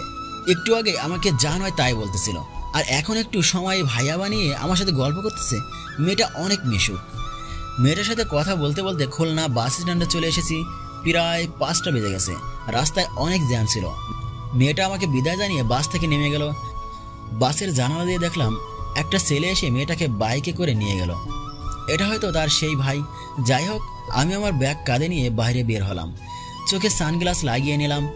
এরপর বাস থেকে নেমে গেলাম, কিন্তু বাইরে কাউকে দেখতে পেলাম না যে আমাকে নিতে এসেছে। তাই আমি সাথে সাথে জাকির সাহেবকে ফোন দিলাম। জি স্যার, বলুন। আপনার সেই লোক কোথায়? আমি তো বাস স্ট্যান্ডে দাঁড়িয়ে আছি। স্যার, আপনি আর কিছু সময় অপেক্ষা করুন। নাজমুলকে আমি এখনই ফোন দিয়ে যেতে বলতেছি। কিন্তু এই নাজমুল কে? নাজমুল আমার মতো আপনার সাথে সবসময় থাকবে। আচ্ছা। এরপর আমি ফোন কেটে দিয়ে অপেক্ষা করতে লাগলাম। অনেক সময় দাঁড়িয়ে আছি, তখনই মনে পড়লো আজকে সারাদিন একটা সিগারেটও খাওয়া হয়নি। তাই পকেট থেকে একটা বেনসন সিগারেট বের করে খেতে লাগলাম। তখনই আমার চোখ গেল সামনের একটা মেয়ের দিকে। মেয়েটা একা একা রাস্তা দিয়ে যাচ্ছিল। তখনই কয়েকটা ছেলে মেয়েটির রাস্তা আটকিয়ে দিয়ে উল্টোপাল্টা কথা বলতে লাগলো। আমি মনে মনে তৈরি হলাম যে আজকে এদের আকাশে পাঠিয়ে দেব। ঠিক তখনই কোথা থেকে একটা পুলিশের গাড়ি আসে। 2 জন পুলিশ গাড়ি থেকে নামলো। এরপর গাড়ি থেকে একটা মেয়ে পুলিশ নামতে দেখলাম। আরে এটা তো মেয়ে না, এটা সাক্ষাৎ একটা পরী। আমি এক দৃষ্টিতে মেয়েটার দিকে তাকিয়ে আছি। মেয়েটার চোখ দুটি যেন খুব চেনা চেনা লাগতেছে। কোথায় যেন দেখেছি, ঠিক মনে করতে পারতেছিলাম না। আর মেয়েটার সবচেয়ে আকর্ষণীয় যে জিনিসটা সেটা হচ্ছে তার চুল। অনেক লম্বা লম্বা চুল। ইচ্ছা করতেছে এই চুলের মাঝে হারিয়ে যায়। আমি মনে মনে এগুলো ভাবতেছিলাম আর পুলিশগুলোর কাণ্ড দেখতেছিলাম। তখনই আমাকে অবাক করে দিয়ে মেয়ে পুলিশটি ছেলে 3টার গালে কষে কষে কয়েকটি চর বসিয়ে দিল। আমি ভেবেছিলাম মেয়েটা হয়তো শান্ত হবে, কিন্তু না, এ তো আস্ত একটা রাগের ডিব্বা। আমি সেই জায়গায় দাঁড়িয়ে আছি। অলরেডি একটা সিগারেট শেষ, তাই পকেট থেকে আরেকটা সিগারেট বের করে মুখে নিলাম আর আশপাশে দেখতে লাগলাম। অনেক বদলে গেছে প্রাণের শহরটা। সেই আগের মতো আর কোনো কিছু নেই। আমি যেখানে দাঁড়িয়ে আছি সেখানে আগে একটা টিনের ঘর ছিল। এখানে মানুষ বাসের জন্য অপেক্ষা করত। আর এখানে তো এখন পুরো একটা ডিজিটাল বাস স্ট্যান্ড গড়ে উঠেছে। সব কিছু বদলে গেছে। আমি মনে মনে পুরোনো দিনের কথাগুলো চিন্তা করতেছি আর সিগারেট টানতেছি। তখনই হঠাৎ একটা গাড়ি এসে আমার সামনে থামলো। প্রথমে ভেবেছিলাম এমনি হয়তো থেমেছে, কিন্তু পরে খেয়াল করে দেখি সেই মেয়ে পুলিশ গাড়ি থেকে নেমে সোজা আমার কাছে চলে এলো। আমি পুরো অবাক হয়ে গেলাম। আমি আবার কি করলাম যে আমার কাছে পুলিশ এসেছে? চোখ থেকে সানগ্লাস নামান। আমি তার কথা মতো চোখ থেকে সানগ্লাস খুলে ফেললাম। এটা কি সিগারেট খাওয়ার জায়গা? আমি কিছু না বলে সিগারেট টেনে যাচ্ছি অন্য দিক চেয়ে। এবার মেয়েটা আমার মুখ থেকে সিগারেট ফেলে দিল। আমি রেগে গিয়ে বললাম, আপনি আমার সিগারেট ফেলে দিলেন কেন? আমার এলাকায় সিগারেট খাওয়ার কোনো নিয়ম নেই। 1 মিনিট, আপনি এটা কি বললেন? আর আমাকে এইসব পুলিশের নিয়ম কানুন শেখাতে আসবেন না, ওকে? আমি এইসব ভালো করে জানি। হাবিলদার সাহেব, এই ছেলেকে এখনই থানায় নিয়ে চলুন। এ একটু বেশি কথা বলতেছে। থানায় নিয়ে কয়েক ডোজ দিলেই ঠিক হয়ে যাবে। মেয়েটি এই কথা শুনে গাড়ি থেকে 2 জন পুলিশ এসে আমাকে ধরে গাড়িতে তুলতে যাবে। তখন আমি বললাম, কি অপরাধে আমাকে থানায় নিয়ে যাচ্ছেন? এরপর মেয়েটা আমাকে একটা লেখা পড়তে বলল। আমি লেখাটা দেখে চুপ হয়ে গেলাম, কারণ সেখানে লেখা আছে এখানে ধূমপান করা নিষেধ। আমি তো পুরোই বেকুব বনে গেলাম। আর কোনো কথা বললাম না। এটা কি পুলিশ ভাই? সামান্য সিগারেট খাওয়ার জন্য থানায় নিয়ে যাচ্ছে, আজব ব্যাপার। আমি গিয়ে পুলিশের গাড়িতে বসলাম আর বসে বসে ভাবতে লাগলাম, শুধুমাত্র আমার একটা ফোনেই আমি এই মেয়ের চাকরি নিয়ে যেতে পারি। কিন্তু আগে দেখি এই মেয়েটা আমার সাথে কি করে। আমি একটা হাসি দিলাম। এরপর কিছু সময় পরে থানায় চলে এলো আমাদের গাড়ি। একটা পুলিশ আমাকে নিয়ে লকআপে ঢুকিয়ে দিল। এদিকে নাজমুল বাস স্ট্যান্ডে এসে দেখে শ্রাবণ নেই। সে অনেক খুঁজে দেখে, তারপরে কিন্তু কোথাও পায় না শ্রাবণকে। তাই সে মোবাইলে শ্রাবণকে একটা ছবি বের করে আশপাশের লোকজনকে দেখাতে লাগলো। তখন একটা লোক বলে, আরে ভাই, এই লোক আপনার কি হয়? একে তো একটু আগে পুলিশ গ্রেপ্তার করে নিয়ে গেছে। আপনার মাথা ঠিক আছে? একটু ভালো করে দেখেন। আরে দাদা, আমি ঠিকই দেখেছি। এই ছেলেকে একটু আগে 3টা পুলিশ এসে গ্রেপ্তার করে নিয়ে গেছে, সাথে একটা মেয়ে পুলিশও ছিল। ও মাই গড। আচ্ছা ভাই, ধন্যবাদ। এরপর নাজমুল সোজা থানায় চলে আসে। কাউকে কিছু না বলে থানায় ভেতরে ঢুকে যায়। লকআপের দিকে তাকিয়ে দেখে শ্রাবণ মাথা নিচু করে বসে আছে। এরপর নাজমুল আমার কাছে আসে। আমি চুপচাপ করে মাথা নিচু করে মাটিতে বসে আছি। তখনই আমি সামনে তাকিয়ে দেখি একটা ছেলে, ভালো চিনলাম না। সরি স্যার, আমার আসতে একটু লেট হয়ে গেছে। আর আপনি এখানে কি করেন? কে তুমি? চিনলাম না। স্যার আমি নাজমুল, জাকির স্যার পাঠিয়েছে। স্যার আপনি এখানে এলেন কি করে? এইসব জিজ্ঞেস না করে তাড়াতাড়ি আমাকে বাইরে বের করুন। 1 মিনিট স্যার, আমি এখনই ম্যাডামকে গিয়ে আপনার পরিচয় বলি। না, একদম না। থানার ম্যাডামকে কিছু বলবেন না, আমাকে আপনি একদম সাধারণভাবেই এখান থেকে বের করবেন। কিন্তু স্যার কেন? তুমি হয়তো জানো আমি এখানে কি কাজ করতে এসেছি। আমি চাই না কেউ এখনই আমার পরিচয় জানো, এতে আমাদের কাজ করতে সমস্যা হতে পারে। কিন্তু স্যার। কোনো কিন্তু না, আর আমার পরিচয় যেন কেউ না জানে। Okay sir. এরপর নাজমুল পুলিশ ম্যামের কাছে গেল। ম্যাম, আমার বন্ধুকে গ্রেফতার করেছেন কেন? আপনার বন্ধু একটা পাবলিক প্লেসে দাঁড়িয়ে সিগারেট খাচ্ছিল, সেখানে সিগারেট খাওয়া নিষিদ্ধ, তাই আমি তাকে ধরে এনেছি। ম্যাম, শুধুমাত্র একটা সিগারেটই তো খেয়েছে, প্লিজ এবারের মতো ছেড়ে দিন।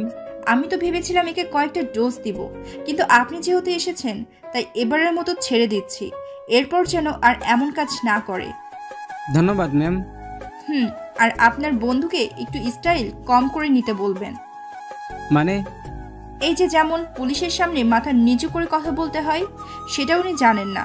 আর তাছাড়া পুলিশের সামনে সানগ্লাস খুলে কথা বলতে হয়, সেটা মনে হয় আপনার বন্ধু জানেন না। আচ্ছা ম্যাম, আসি। 5 মিনিট পরে আমাকে ছেড়ে দেওয়া হলো। আমি আর নাজমুল থানা থেকে বেরিয়ে আসবো, তখনই সেই মেয়ে পুলিশটা আমাকে বলল, ও হ্যালো, যাওয়ার আগে এখানে একটা সাইন করে যান। আমি আর কিছু না বলে ম্যাডামের সামনে গেলাম। এরপর ম্যাডামের দেওয়া খাতায় সই করতে যাব, তখনই আমার চোখে আটকে যায় একটা নাম দেখে। ঠিকই ধরেছেন, এখানে শিমলার নাম আছে। আমার হাত থেকে কলমটা পড়ে গেল। এরপর আমি ম্যাডামের দিকে তাকালাম, তার ইউনিফর্মে ছোট করে লেখা আছে শিমলা। তাহলে এই কি আমার শিমলা? না না, এটা কিভাবে সম্ভব? শিমলা এখানে কি করবে? আর তাছাড়া শিমলা পুলিশ হতে যাবে কেন? এইসব মনে মনে ভাবতেছিলাম। তখনই ম্যাম আবার বলল, এ কি আপনি এমন করতেছেন কেন? হাত থেকে কলমটা পড়ে গেল কেন? নাকি আবার নিজের নামটাও ঠিকভাবে লিখতে পারেন না? সরি ম্যাডাম, ও একটু নার্ভাস তাই। এরপর আমি খাতায় সাইন করে বাইরে বেরিয়ে এলাম। সবকিছু যেন ঘুরিয়ে যাচ্ছে, কারণ আমার বারবার মনে হচ্ছে এই মেয়ের চোখ যেন আমার চিরচেনা, কোথায় যেন দেখেছি, কিন্তু ঠিক মনে করতে পারতেছি না। তবে কি এটা শিমলা? না না, এটা হতে পারে না।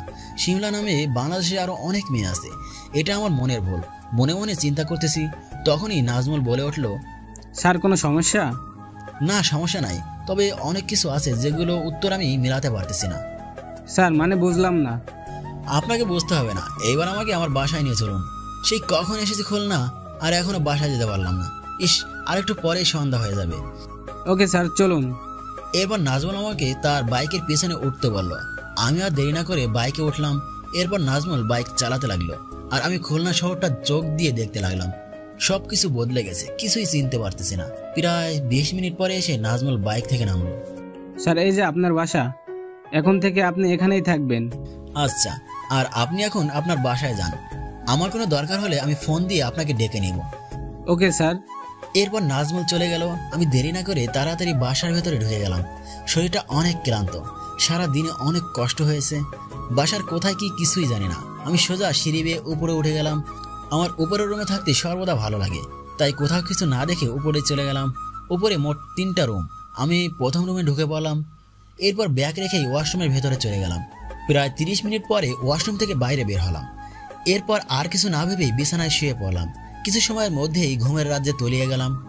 এদিকে শিমলা কিছুতেই শান্ত হয়ে বসে থাকতে পারতেছে না নিজের অভিষেক, কারণ আজকে তার শ্রাবণের কথা খুব মনে পড়তেছে। তার কেন জানি মনে হচ্ছে শ্রাবণ তার খুব কাছেই আছে। আগে তো তার এমন কখনোই হয়নি। শিমলা তখন থেকেই অস্থির হয়ে আছে যখন ইমন নামে ছেলেটাকে সে দেখেছে, কারণ এই ছেলেটার চোখ দুটো যেন কিছু একটা বলতে চায়। শিমলা বেশি সময় ওর চোখের দিকে তাকিয়ে থাকতে পারে নাই। তখন তার বারবার মনে হচ্ছে ছেলেটা তার যেন খুব পরিচিত কেউ। শিমলা মনে মনে নিজেই নিজেকে বলতে লাগলো, সবচেয়ে বড় বিষয় হচ্ছে আমি আজকে হঠাৎ করে ওই ছেলেটার উপরে এত অধিকার দেখালাম কেন? রোজ তো কত ছেলেকেই দেখি বিড়ি সিগারেট খেতে, কই তাদেরকে তো কখনো কিছু বলি নাই। আর আজকে হঠাৎ করেই এই ছেলেটাকে সামান্য সিগারেট খাওয়ার জন্য অপরাধী থানায় নিয়ে এলাম। শিমলা এগুলো ভাবতেছে আর নিজেই অবাক হচ্ছে। একটু আগে সে কি করেছে এটা? না, আমাকে যে করেই হোক ছেলেটার পরিচয় জানতে হবে। তখনই শিমলা মনে পড়লো যে ছেলেটার নাম হয়তো হাজিরা খাতায় লেখা থাকবে, তাই সে হাজিরা খাতা চেক করতে লাগলো। কিন্তু খাতা চেক করে শিমলার মন খারাপ হয়ে গেল। খাতায় তো ইমন লেখা, তার ভালোবাসার মানুষের নাম তো শ্রাবণ ছিল। মন খারাপ করে শিমলা অফিস থেকে বেরিয়ে গেল। অফিসের গাড়ি করে সোজা তার বাসায় চলে গেল। তার বাসা বললে ভুল হবে, শিমলা ভাড়া বাড়িতে থাকে। এখানে নিশ্চয়ই অবাক হচ্ছেন যে যে মেয়ে পুলিশের চাকরি করে সে হঠাৎ বাসা ভাড়া করে থাকতে যাবে কেন? এর পেছনে অনেক বড় একটা কারণ আছে, সেটা অন্য একদিন বলবো। আর শিমলার ডায়েরি পড়ে এতটুকু নিশ্চয়ই বুঝতে পারছেন যে সে শ্রাবণকে এখনো আগের মতো ভালোবাসে। তাহলে ওই দিন ব্রেকআপ করেছিল কেন? ঘুমিয়েছিলাম, হঠাৎ একটা ফোনের শব্দে ঘুমটা ভেঙে গেল। ঘুম ঘুম চোখে ফোনের স্ক্রিনে তাকালাম। শালা মেজাজটাই খারাপ হয়ে গেল, কারণ জিপি অফিস থেকে ফোন দিয়েছে। বলুন তো কেমনটা লাগে? ফোনের কারণে আমার আরামের ঘুমটা ভেঙে গেল। ঘুম থেকে যেহেতু ভেঙে গেছে তাই বিছানা থেকে উঠে বললাম। চারিদিকে অন্ধকার হয়ে গেছে, তাই আলোর সুইচ অন করে নিলাম। ঘড়িতে রাত 8টা বাজে। আমি তাড়াতাড়ি ফ্রেশ হয়ে নিলাম। এরপরে কিচেনের দিকে যেতে লাগলাম। কিচেনে গিয়ে 1 কাপ চা বানালাম। চা বানিয়ে সোজা ছাদে চলে এলাম। এখান থেকে শহরের অনেক জায়গা দেখা যাচ্ছে। উত্তর দিক দিয়ে ঠান্ডা হাওয়া আসতেছে। সেই হাওয়ায় নিজের চুলগুলো বারবার এলোমেলো হয়ে যাচ্ছে। আমি চায়ের কাপে চুমুক দিচ্ছি আর আশেপাশে চোখ বুলিয়ে দেখতেছি। আহা, সে কি ফিলিংস! আমি শিওর কবিগুরু রবীন্দ্রনাথ ঠাকুর আমার জায়গায় থাকলে নির্ঘাত কবিতার পাহাড় লিখে ফেলত। যেহেতু আমি আমার নিজের শহরে চলে এসেছি, তাই আমার প্রথম কাজ হবে ছোটবেলা বন্ধুদের খুঁজে বের করা। আপাতত পরিবারের কাছে না যাওয়াই ভালো হবে। আর আমি জানি না এখনো কি আমাদের সেই বাসাটা আছে কিনা। আর আমার পরিবারও যে ওই পুরনো বাসায় থাকবে এর কোনো গ্যারান্টি নেই। তাছাড়া তাদের কাছে আমি হয়তো এখনো মৃত। যাই হোক, এই প্রসঙ্গে না যাওয়াই ভালো। কালকে আমাকে হৃদয় আর জয়কে, ছোটবেলার বন্ধু, যে করেই হোক খুঁজে বের করতে হবে। আমি আরও কিছু সময় ছাদে একা একা বসে সময় কাটিয়ে নিচে চলে এলাম। এরপর 4 কাপ ধুয়ে বাসার বাইরে বের হলাম, কারণ আজকে আর রাতে রান্না করতে ইচ্ছে করতেছে না, তাই বাইরে বের হয়েছি রাতের খাবার খেতে। বাসা থেকে রেস্টুরেন্টে বেশি দূরে না, তাই হেঁটে হেঁটে যেতে লাগলাম। রাস্তা দিয়ে হাঁটতেছি আর চারপাশে তাকিয়ে দেখতেছি কত বড় বড় বিল্ডিং গড়ে উঠেছে, যেগুলো আগে কোনো কিছুই ছিল না। তখনই চোখ আটকে গেল একটা জায়গায়। এইটা আর কোনো জায়গা না, এখানে আমার আর শিমলা শেষ কথা হয়েছিল। বাইরে থেকে তেমন একটা দেখা যাচ্ছিল না। আমি তবুও দেখার চেষ্টা করে ভিতরটা দেখতে লাগলাম। সবকিছু পরিবর্তন হয়ে গেছে, তবে পার্কটির নাম বদলায়নি। আমি আর দেরি না করে কিছুদূর এগিয়ে একটা রেস্টুরেন্টে ঢুকে রাতের খাবার খেয়ে নিলাম। এরপর বাইরে এসে নিজের জন্য কিছু একটা কেনাকাটা করে বাসায় চলে গেলাম। বাসায় এসে কিছু সময় ফেসবুক চালিয়ে ঘুমিয়ে গেলাম। এইভাবে আজকের দিনটা কেটে গেল। পরের দিন সকালে ঘুম থেকে উঠে নিজের জন্য খাবার বানিয়ে নিলাম। এরপর রেডি হয়ে হৃদয়ের বাসার উদ্দেশ্যে বের হলাম। আজকে যে করেই হোক হৃদয়ের আর জয়কে খুঁজে বের করতে হবে। এদের থেকে সব কিছু জানতে হবে আমি এখান থেকে চলে যাওয়ার পরে কি কি হয়েছে। নিজের শহর থেকে প্রায় 8 বছর বাইরে আছি, কিন্তু তবুও বলে নাই যে কার বাসায় কোথায় ছিল। নিজের শহরের প্রতি ভালোবাসা থাকলে কেউ সহজে ভুলতে পারে না। বাসা থেকে বের হয়ে একটা রিক্সা নিয়ে হৃদয়ের বাসার উদ্দেশ্যে বের হলাম। প্রায় 15 মিনিট পরে আমার গন্তব্য স্থানে চলে এলাম। রিক্সা ভাড়া দিয়ে সামনে তাকিয়ে দেখি বাসাটা আগের মতোই আছে, তবে নতুন করে রং করার জন্য চিনতে একটু অসুবিধা হচ্ছে। আমি কিছু চিন্তা না করে গেট দিয়ে ভেতরে ঢুকে গেলাম। বাসার সামনে গিয়ে বেল বাজালাম, তখনই একটা মেয়ে এসে দরজা খুলে দিল। মেয়েটা দেখে ঠিক চিনতে পারলাম না। হৃদয়ের তো কোনো বোন ছিল না, তাহলে এটা আবার কে? তার মানে কি হৃদয় এখানে থাকে না? মনে মনে ভাবতেছিলাম। তখন আমাকে চুপ থাকতে দেখে সামনের মেয়েটি বলল, কাউকে খুঁজতেছো ভাইয়া? মেয়েটির কথা একটু চমকে উঠলাম। এরপর আমি স্বাভাবিক হয়ে বললাম, জি, মানে এখানে কি হৃদয় নামে কেউ থাকে? আমি কথাটা একটু আস্তে বললাম। মেয়েটা আমার দিকে কিছুটা অবাক দৃষ্টিতে তাকিয়ে পিছনে ঘুরে বলতে লাগলো, ওগো শুনছো, তোমাকে কে জানি খুঁজতে এসেছে। আমার বুঝতে আর বাকি রইল না যে হৃদয় এখানেই থাকে, আর এটা মনে হয় ওর বউ। আল্লাহ গো, সবাই বিয়ে করে নিয়েছে, একমাত্র আমি সিঙ্গেল রয়ে গেলাম। কিছু সময় পরে একটা ছেলে আমার সামনে এলো। কই, কে এসেছে দেখি, যে আমাকে খুঁজতেছে? এরপর হৃদয় আমার সামনে এলো। আপনি কি হৃদয়? জি হ্যাঁ, বলুন কি বলতে চান? আমি পকেট থেকে আমার ওয়ালেট বের করলাম। এরপর সেখান থেকে একটা কার্ড বের করে হৃদয়ের সামনে ধরলাম আর বললাম, I am Emon from CID. আপনাকে এখনই আমার সাথে যেতে হবে। আমার এই কথা শুনে হৃদয় আর ওর বউ দুজনেই ভয় পেয়ে গেল। আর হৃদয়ের বউ বলতে লাগলো, মানে কি স্যার, হৃদয় কি কিছু করেছে? সেইটা আমি বলতে পারবো না। মিস্টার হৃদয়, আপনি তাড়াতাড়ি আমার সাথে আসুন, আমি গম্ভীরভাবে বললাম। হৃদয় কিছু সময় চুপ থেকে আমার সাথে সাথে আসতে লাগলো। আমি হৃদয়ের অবস্থা বুঝতে পেরে মনে মনে একটু হেসে দিলাম। শালা এখনো বোকার ভিতই রয়ে গেছে। আর আপনারা আবার সত্যি সত্যি এইটা ভেবেন না যে আমি সিআইডি অফিসার। এটা তো জাস্ট একটা মজা ছিল, কারণ এরপর আমি হৃদয়কে দিয়ে জয়কে আমার কাছে আনবো এবং সবশেষে হৃদয় আর জয়কে একসাথে সারপ্রাইজ দেবো যে আমি আবার ফিরে এসেছি। এইটা আমার প্ল্যান। আশা করি সকলে বুঝতে পেরেছেন। জয়ের বাসা এখান থেকে বেশি দূরে না, তাই আমি হৃদয়কে বললাম, আপনার বন্ধু জয়কে ফোন দিন। স্যার বিশ্বাস করুন, আমি কিছু করি নাই, প্লিজ আমাকে ছেড়ে দিন। আপনাকে যেটা বলেছি সেটা করুন, না হলে কিন্তু অনেক খারাপ হবে, বলে দিলাম। এরপর হৃদয় জয়কে ফোন দিল। কিছু সময় কথা বলে আমার দিকে তাকালো হৃদয়। কি বলেছে, আসতেছে? জি স্যার, একটু দাঁড়ান, জয় আসতেছে। কিছু সময় পরে দেখলাম একটা ছেলে আমাদের সামনে বাইক থামিয়ে দিয়ে হৃদয়কে জিজ্ঞেস করলো, কি রে ভিতর ডিম, এত জরুরি ভাবে আমাকে আসতে বললি কেন? ও তার মানে এইটা আমার বন্ধু জয়। বাহ, অনেক পরিবর্তন হয়ে গেছে, আগের থেকে অনেকটা মোটা হয়ে গেছে। যাই হোক, দেখি কি বলে। হৃদয় আমাকে দেখিয়ে দিয়ে বলল, এই স্যার তোকে আসতে বলছে। আপনাকে তো ঠিক চিনলাম না। আমি কোনো কথা না বলে কার্ডটি জয়ের কাছে নিলাম। জয় কিছুটা সময় দেখে কার্ডটা আমাকে ফেরত দিয়ে বলল, মানে স্যার আপনি আমাদের খুঁজতেছেন কেন? সেটা আমার সাথে গেলে বুঝতে পারবে। মানে স্যার কোথায় যেতে হবে? বেশি কথা না বলে আমি যেখানে যেতে বলে সেখানেই চলুন। এরপর আর কাউকে কোনো কথা না বলার সুযোগ না দিয়ে আমি জয়ের বাইকে উঠে বসলাম। কিছু সময় পরে হৃদয় উঠে পড়লো। এরপর আমি জয় আর হৃদয়কে নিয়ে আমাদের সেই পুরনো স্কুলের সামনে গেলাম। অনেকদিন পরে পুরনো সেই স্কুলটা দেখলাম। অনেকগুলো নতুন নতুন বিল্ডিং গড়ে উঠেছে। প্রথমে তো দেখে চিনতেই পারছিলাম না। স্যার আপনি আমাদের এখানে নিয়ে আসলেন কেন? জয়ের দিকে তাকিয়ে দেখি ও আমার দিকে তাকিয়ে আছে। কিছুটা শোনার জন্য আমি কাউকে কিছু না বলে আমার ওয়ালেট থেকে একটা ছবি বের করে ওদের কাছে দিলাম আর বললাম, এই ছেলেকে চেনো তোমরা?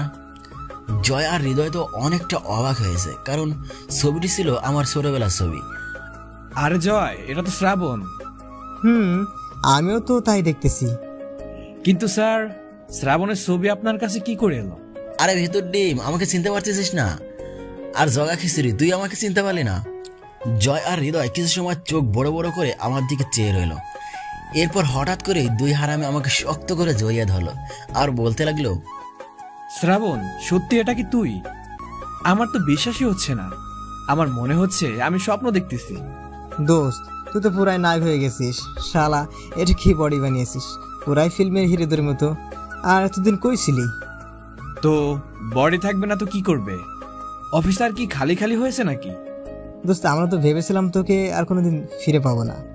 আমি আর হৃদয় তোকে খুঁজতে খুঁজতে টানা 2 বছর পড়ালেখা মন বসাতে পারিনি। তুই সব খুলে বলতো, কোথায় ছিলি এতদিন?